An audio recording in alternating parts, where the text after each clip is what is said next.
Hello friends, అందరికీ నమస్కారం అండి. ఈ వీడియోలో మనం థైరాయిడ్ సమస్యతో ఇబ్బంది పడుతున్న వాళ్ళంతా తప్పకుండా తీసుకోవాల్సిన ఆహారం, తీసుకోకూడని ఆహారం గురించి వివరంగా తెలుసుకుందాం. వీడియోలోకి వెళ్ళే ముందు మన ఛానల్ని ఫస్ట్ టైం చూస్తున్నట్లయితే మన ఛానల్ని సబ్స్క్రైబ్ చేసుకోండి. ఇక వీడియోలోకి వెళ్ళిపోతామండి. మారుతున్న జీవనశైలి, బిజీగా మారిన లైఫ్ స్టైల్, ఒత్తిడి లాంటి కారణాల వల్ల ఈ మధ్య కాలంలో చాలామంది థైరాయిడ్ సమస్యలతో బాధపడుతున్నారండి.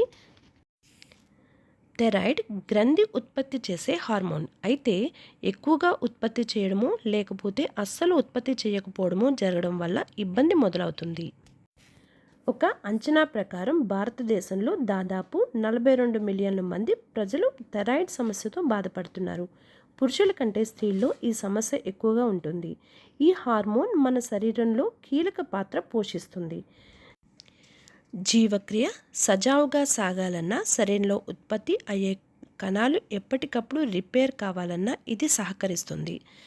సమతుల ఆహారాన్ని తీసుకోకపోవడం ఈ హార్మోన్ విడుదలలో హెచ్చుతగ్గులు రావడానికి కారణంగా చెబుతున్నారు.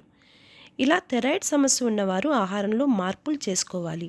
అసలు ఏం తినాలి, ఏం తినకూడదు అనే విషయాలపై మాత్రం ఖచ్చితమైన అవగాహనతో ఉండాలి. అవేంటో ఇప్పుడు ఈ వీడియోలో మనం చూద్దాం. థైరాయిడ్ గ్రంథి విడుదల చేయాల్సిన దానికంటే తక్కువ హార్మోన్ని విడుదల చేస్తుంటే దాన్ని హైపోథైరాయిడిజం అంటారు. ముఖ్యంగా చేయాల్సిన మొట్టమొదటి పని ఏంటంటే ఆహారాన్ని క్రమబద్ధంగా తినాలి. ఒకసారి తినడం, ఒకసారి తినకపోవడం చేయకూడదు. అలాగే వీరు ఫైబర్ ఎక్కువగా ఉండే ఆహార పదార్థాన్ని తీసుకునేందుకు ప్రయత్నించాలి. ఉసిరికాయలో చాలా ఎక్కువగా సి విటమిన్ ఉంటుంది. దీన్ని తీసుకోవడం మంచిది. ఎర్రగా ఉండే చేపలు, నట్స్, తాజా కూరగాయలు, పళ్ళు తీసుకోవాలి. ఈ సమస్య ఉన్నవాళ్ళు క్యాబేజీ, క్యాలీఫ్లవర్, సోయా, పాలకూరలను తినకూడదు. వీటిలో ఉండే గొయిట్రోజిన్ సమస్యను మరింత పెంచుతుంది. అలాగే చిలకడ దుంపలు, స్ట్రాబెర్రీలు, పీచ్లు, వేరుశనగలు, కొలెస్ట్రాల్ స్థాయిలు ఎక్కువగా ఉండే రెడ్ మీట్ తినకూడదు. థైరాయిడ్ గ్రంథి అవసరమైన దానికంటే ఎక్కువ హార్మోన్ని ఉత్పత్తి చేస్తుంటే దాన్ని హైపర్ థైరాయిడిజం అని పిలుస్తుంటారు. వీరు ఎక్కువగా నీటిని తాగుతూ శరీరం డీహైడ్రేట్ కాకుండా చూసుకోవాలి.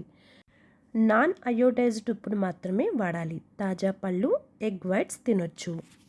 వీరు చాలా ముఖ్యంగా ఉప్పు ఉన్న ఆహార పదార్థాలను తగ్గించాలి. అయోడైజ్డ్ ఉప్పు తినడం మానేయాలి. నువ్వుల పొడిని తినకూడదు. హై క్యాలరీలు ఉండే స్వీట్లను తినకూడదు. పాలు, చీజ్, ఐస్ క్రీమ్లు, పెరుగు లాంటివి తినకూడదు. రైస్ కూడా తగ్గించాలి. ఫ్రై చేసిన ఆహార పదార్థాలని తగ్గించాలి. ఆల్కహాల్కు దూరంగా ఉండాలి. కెఫిన్ ఉండే పదార్థాలు తీసుకోకూడదు. చేపలు, గుడ్డులో పచ్చసొన తినకూడదు.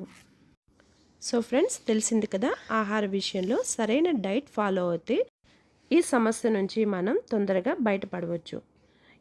ఈ వీడియో కనుక మీకు నచ్చినట్లయితే లైక్ చేయండి, షేర్ చేయండి, అలాగే సబ్స్క్రైబ్ చేసుకుని మీ సపోర్ట్ని నాకు అందిస్తారని ఆశిస్తున్నాను. మరొక చక్కటి వీడియోతో మళ్ళీ మీ ముందుకు వస్తాను. అంతవరకు నమస్కారం.